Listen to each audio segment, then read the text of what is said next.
Hey, this is Sharon and Juna. Welcome to Crazy Biatch Asians, the YouTube channel.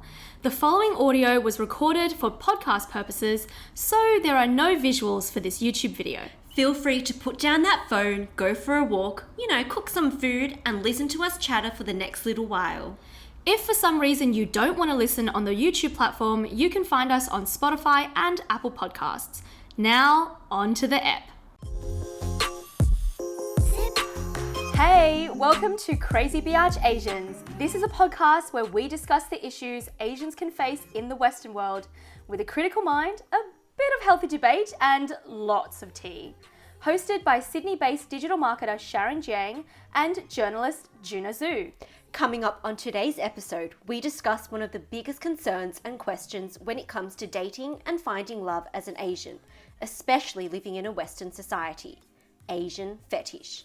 How common is it? Where do you draw the line between having a type and a fetish?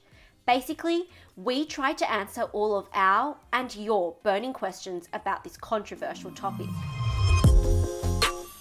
Well, hello, Shazabongo. Hello, Junesies. How are you today? Very good. But forget all the small talk. I want to know about this big dilemma that you have been talking and hinting to me all about.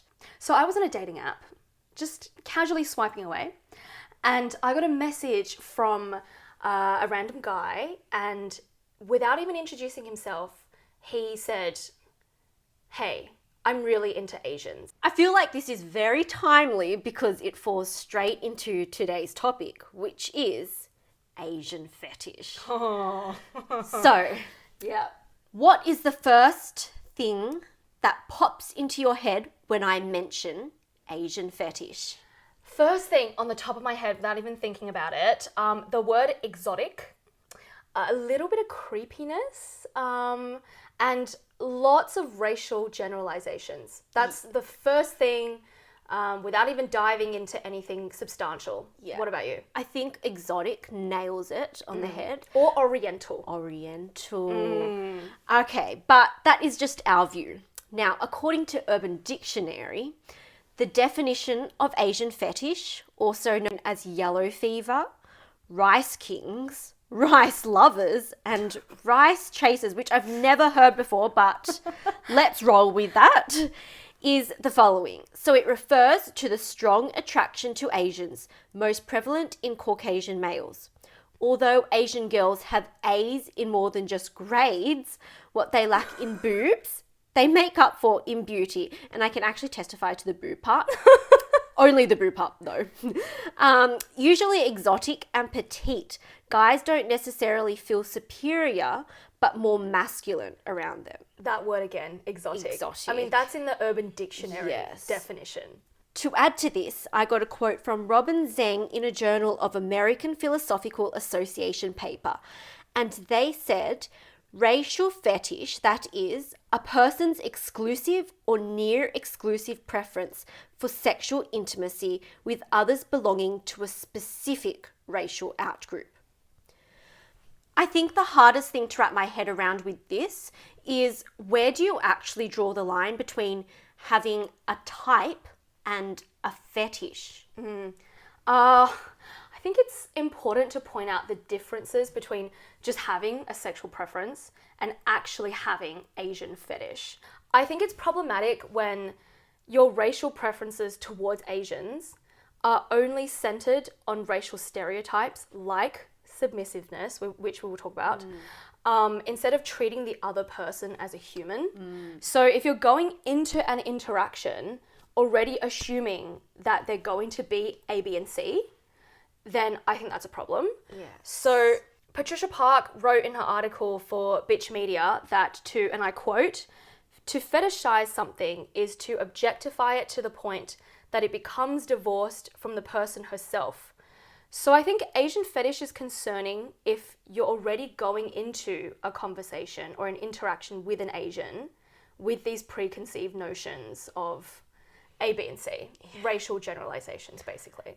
Oh, this just frustrates me because This is exactly why I despise dating so much. And it's just exacerbated and clouded even more with online dating. Yeah. Say, for example, your dilemma that you had this week. Yeah, it's complex. And get this. So a study of 2.4 million heterosexual interactions reviewed by a Facebook app called Are You Interested found men of all races besides Asian men prefer Asian women and would take the effort to message or reply to that girl. There's often a thing that we've come across in our research for this episode is Asian fetish positive? Like, shouldn't you just take it as a compliment that people are interested in you? Like, Very true. right? There's this woman interviewed in Robin Jang's paper that said, and I quote, Asian fetishism has a long history of being brushed off as a compliment rather than offensive or bigoted. I've been told I ought to be flattered that so many non-Asian men prefer Asians and Asian American women.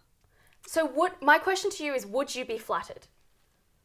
No, because this is why I actually dislike dating so much. All trust is gone, and I think this is why it takes me such a long time to trust people. Yeah.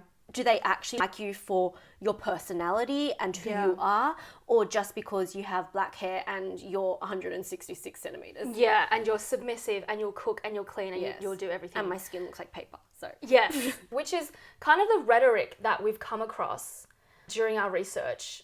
The whole idea that Asian women are really desirable because we're petite and will serve you, which is Clearly not the case. Clearly not the case.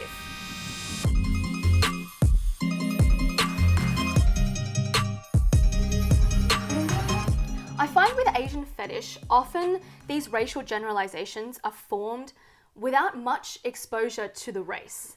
I feel like if you've grown up around Asian women and around Asian men, you don't really have such a strong stereotype against them because you come across all different types of people.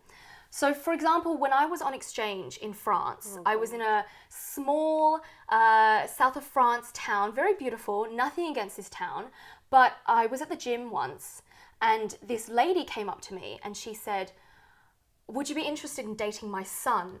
He's really into Asians. Oh, and he's a doctor. No, the doctor part your parents would Yes, approve. exactly. The doctor.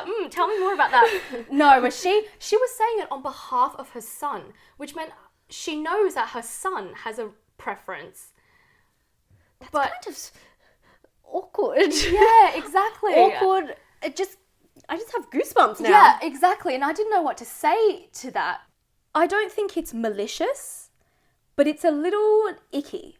I think it's one thing for a guy to say he likes Asian women, but for his mum to come up to you while you're in the middle of a workout session, I'm guessing that you were working out, and to offer her son, that takes it to the next level. Yeah, I think so too, because it implies that she has witnessed maybe a routine or he's voiced his preferences to her. I don't know what the situation is, but I did shoot that down despite him being a doctor. While you were mid-splits. Exactly. Mid-burpee. Mid-bench press. Oh no, I don't do bench presses. Who am I kidding? What about you, Junesies? There's not one instance that I can pick out because my dating experience is zilch and I do not go out. But there is one occurrence that comes to mind when we were both out one night. And we like to call it the top hat experience, the top hat man. Because purely he was wearing a top hat. Yeah, he was wearing a top hat in the middle of Sydney. 8 p.m. in a bar. Basically. I'm going to paint a picture. He's about middle-aged Caucasian male. And he comes up to us and he goes, oh, wow, two beautiful Oriental girls.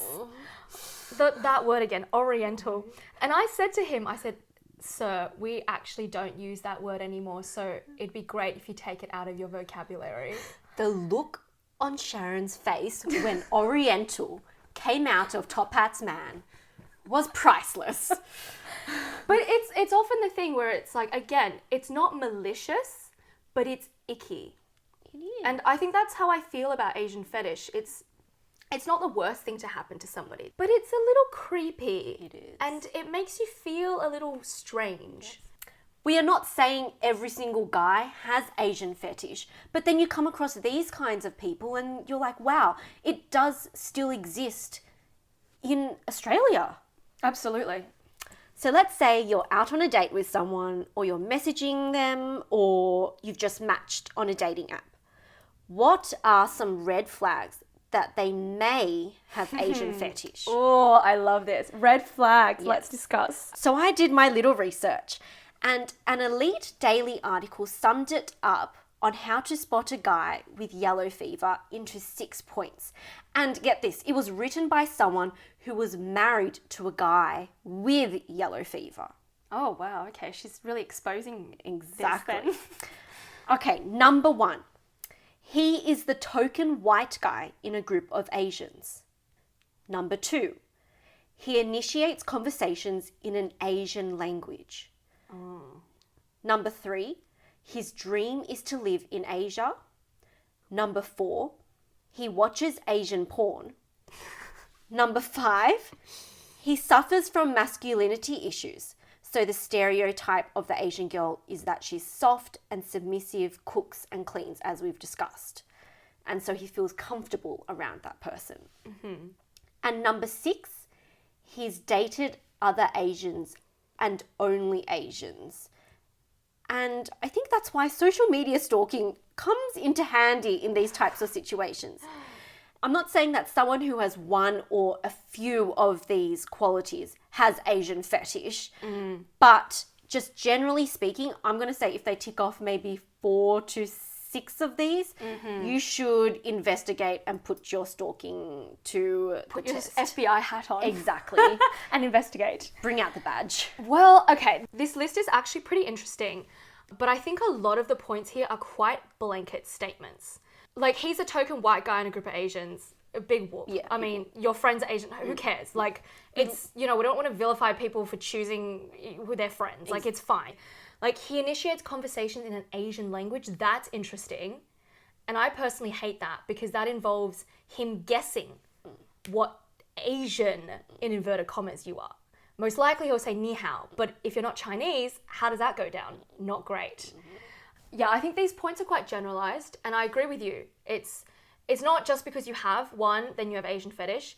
It's if you've ticked off all 6 of these boxes, then maybe it's a little, you know, cause for investigation. There's a maybe there. There is a maybe, exactly. Because stuff like he's dated other Asians, I would argue, you know, so what? Like, he has a preference. His dream is to live in Asia. Okay, my dream is to live in Paris. What does that say about me? Which one do you think most resonates with you? Like, which one do you agree or disagree with? So this kind of branches off point 6. He's dated other Asians, and the whole idea of investigating / stalking into their history of what their, in inverted commas, type is. There have been a few male strangers who have followed me on Instagram. Now, that by itself is totally fine because Instagram is a great platform to form connections. These people have then reacted to every selfie I've posted on my story. Again, by itself, that is totally fine, and you know what? I'm going to take that as a form of flattery. But then after tapping on their profile, their grid looks, you know, typical and normal. But as you dig a little deeper and look into the people they follow, how do I say this? It's just a list of young Asian girls. So basically, their feed would just be posts from young Asian girls. Now, I might be jumping to conclusions here, but it's a little strange and creepy, right? Yeah. And I don't think that I'm wrong to say that this is some form of yellow fever. I think it really depends on the person's mindset. It's not who you're friends with. It's not like who you've dated in the past. I think we've really tried to make the difference here between sexual preference and Asian fetish. Not every non-Asian who likes Asians has an Asian fetish. If you have preconceived notions of that race, and if you're going into an interaction with stereotypes of, you know, she's Asian, she's going to be submissive, then that's a problem. But if you've got Asian friends, who cares? We live in a multicultural society. Exactly. Okay, I kind of understand where it differs between a type and a fetish now, but I have a few questions still, which Shoot are 'em. still unanswered. One, as much as it's clear that Asian fetish is associated with males, and we've literally been referring to the accused this whole conversation as a male, Yeah. what happens if we turn the tables around? And can women have Asian fetish? Yeah, that's true. Like, I think 100%.